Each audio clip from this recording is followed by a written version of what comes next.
everyone, and welcome to County Perspective. This show focuses on Frederick County government, local programs and events, and the Frederick County community. I'm your host, Brandon Rosa, and thank you for joining me. Now let's begin today's episode with our top news stories. Frederick County government held its annual Heritage Festival on Friday, June 6, at the Hill Street Park in Frederick. The event celebrated the theme We Belong with live music, dancing, performances, and food that honored our community's diverse cultures. Community members of all backgrounds gathered to celebrate inclusion and heritage. The City of Frederick co-sponsored the event alongside local organizations including the Golden Mile Alliance, Centro Hispano, and the Asian American Center of Frederick. The festival was to celebrate National Immigrant Heritage Month.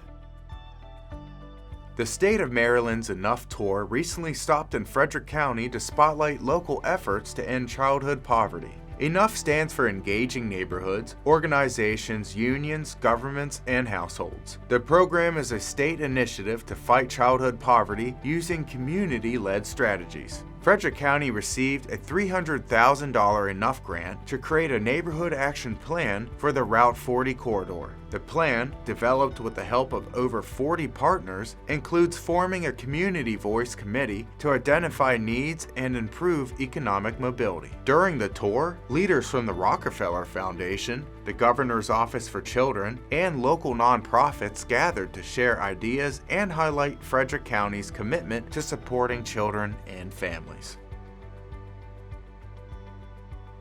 In early June, the Frederick County Sheriff's Office launched a new text-based engagement and feedback tool to improve communication with the public. The platform, Power Engage, sends optional surveys to residents after non-life-threatening interactions with deputies who respond to 911 calls. Not all emergency calls will receive a survey, only those involving the Sheriff's Office. Texts may arrive hours or days after the incident, and participation is voluntary. Residents can also provide feedback on the Frederick County Sheriff's Office website. The system is not intended for reporting emergencies or filing complaints. Anyone wishing to opt out can reply "Stop" to survey messages from the Sheriff's Office.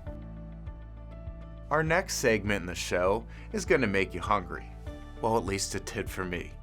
In the newest episode of Destination Frederick County, FCG-TV took a trip to 2 bakeries to get an inside look at all the hard work and magic that goes into creating delicious baked goods. Now, before I feel the urge to grab a slice of cake, let's roll the video. Frederick County has embraced a full-on bakery boom, and we're here for every flaky, buttery bite. All of our bakeries are home to passionate people creating incredible breads, bagels, cakes, cookies, and more using local ingredients. In this episode, we're stepping into the kitchens of 2 Frederick County bakeries to see how hard work and very early mornings come together to create something truly special.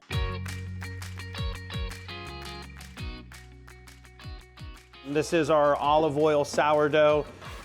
It's built on our classic base, so classic is one of our oldest doughs. It's a classic country loaf, so mixture of bread flour, fresh milled whole grains.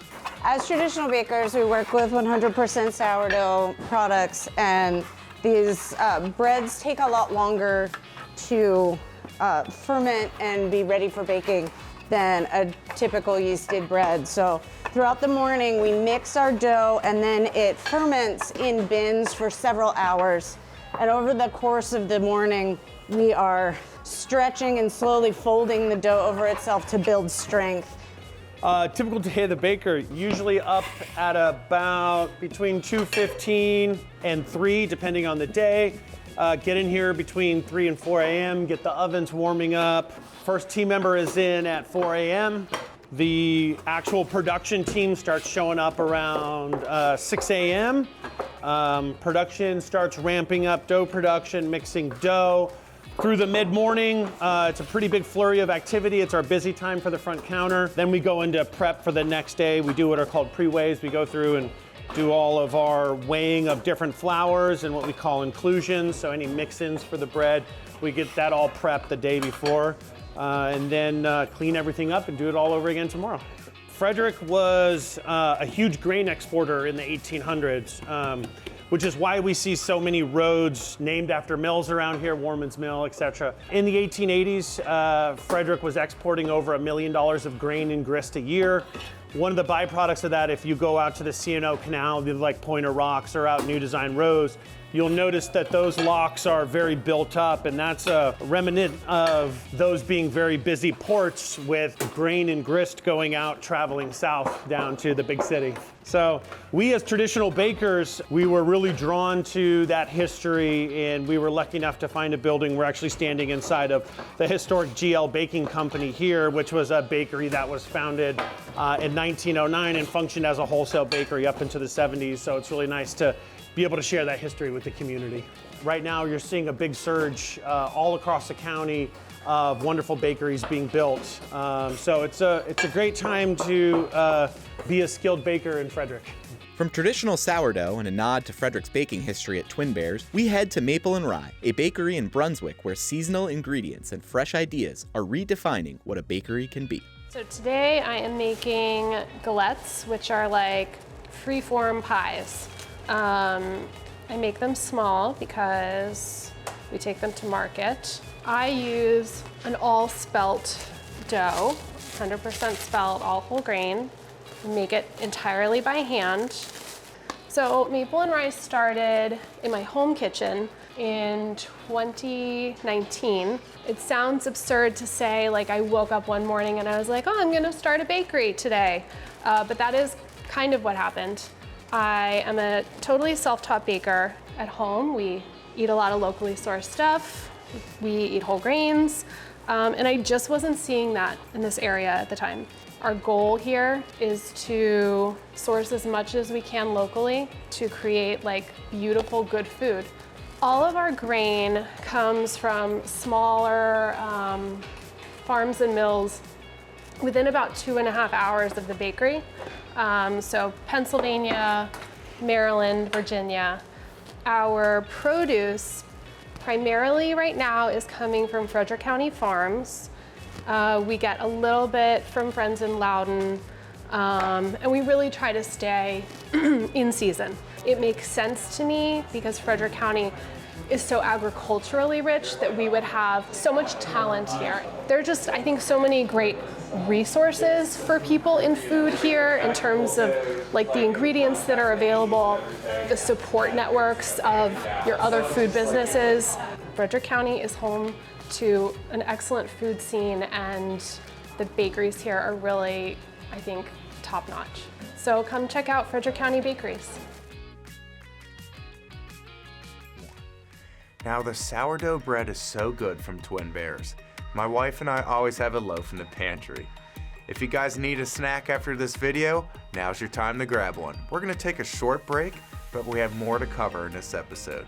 See you soon.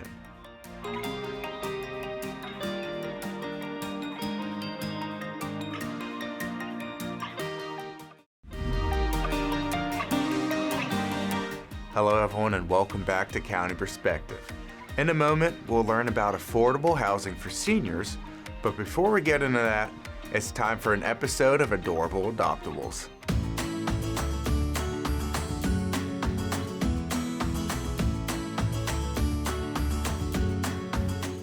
Mikey, who is a friendly hound who, of course, likes to follow his nose. When he's not checking out all the nearby smells, he enjoys tasty treats and lots of affection. Mikey is a smart guy with a fair amount of training under his belt, but he needs his new family to help him perfect his manners. Mikey is dog-friendly but prefers not to share his most prized possessions, so if you're not familiar with behavior modification and management, this handsome 5-year-old is better suited as an only dog. To learn more about Mikey and our adoption process, call Frederick County Animal Control and Pet Adoption Center at 301-600-1546. FCG-TV recently started a campaign to raise awareness about affordable housing for Frederick County residents. In this episode, we're going to focus on affordable housing options for older adults in the county. Without further ado, let's check out Voices of Affordable Housing. In Frederick County, finding a good place to live can be difficult for older adults too. Many seniors want to move into smaller, easier to manage homes, but the cost of housing can make that tough, especially if their income is limited. Luckily, there are two groups that provide solutions for seniors. The Frederick County Division of Aging and Independence and SOAR Frederick County work to help older adults find safe, comfortable homes. Let's learn more about how they help.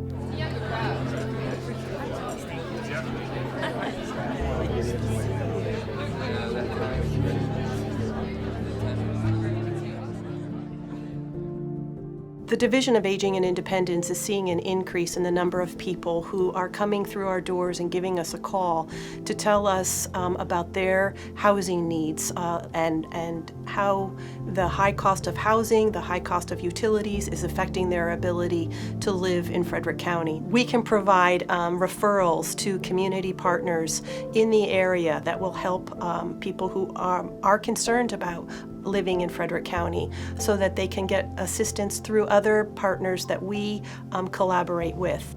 We also offer assistance with the completion of rental tax credit programs as well as the homeowners tax credit programs. So people who qualify for those programs can see a reduction in their property taxes or their rental income taxes, and we really strive to help people live in this community for as long as they possibly can, because the older adults in Frederick County are the ones that built this county, and we need to help them as much as we can.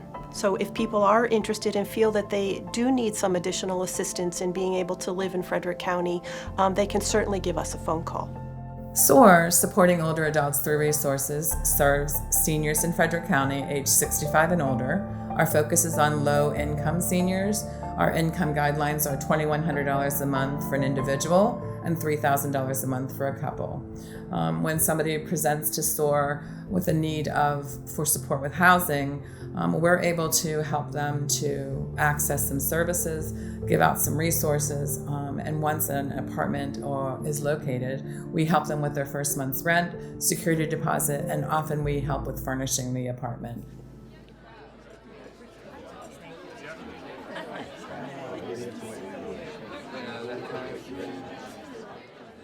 Frederick County has many divisions and departments that host activities and events for the public to participate in. Let's see what's coming up over the next few weeks in our calendar of events.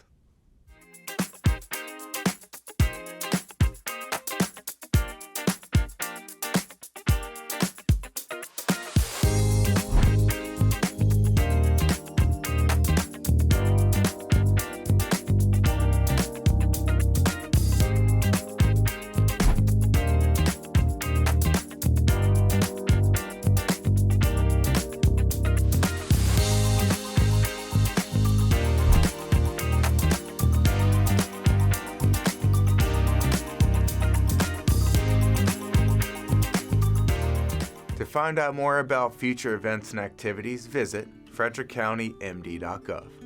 It's almost time to wrap up this episode of County Perspective, but first, let me share a few more things with you before we go. Are you interested in riding with Frederick County Transit, but not sure how the bus schedule works? Transit offers transit travel training classes for individuals who would like to learn how to read the bus schedule, learn where bus stops are located around the county, how to use Google Transit, and more. Transit travel training also provides personalized instruction, which includes riding the bus while learning the necessary skills for independent travel. Participants can take part in group training. Travel training is free of charge. Training time slots are available from 7 a.m. to 7 p.m. If you or your group or organization is interested in travel training, email Transit's Communication Manager, Mary Dennis, at mdennis1@frederickcountymd.gov. It is time for the annual Stuff the Bus school supply drive hosted by the United Way of Frederick County. Each year, United Way of Frederick County partners with local organizations to collect school supply donations for students in need. This year's collection starts on June 2nd and ends August 4th. The goal of the Stuff the Bus program is to ensure every student in Frederick County starts the school year with the tools and support they need to succeed in the classroom. To donate, just bring in new school supplies to the several drop-off locations located around the county. There are 10 Frederick County government buildings with in-person drop-off bins. Just look for the yellow bins when you arrive at your drop-off site. You can also make financial donations online at unitedwayfrederick.org/stuffthebus. If you have any questions about the Stuff the Bus program, or if your organization would like to host a Stuff the Bus school supply collection, email Aaron Lawson at elawson@uwfrederick.org.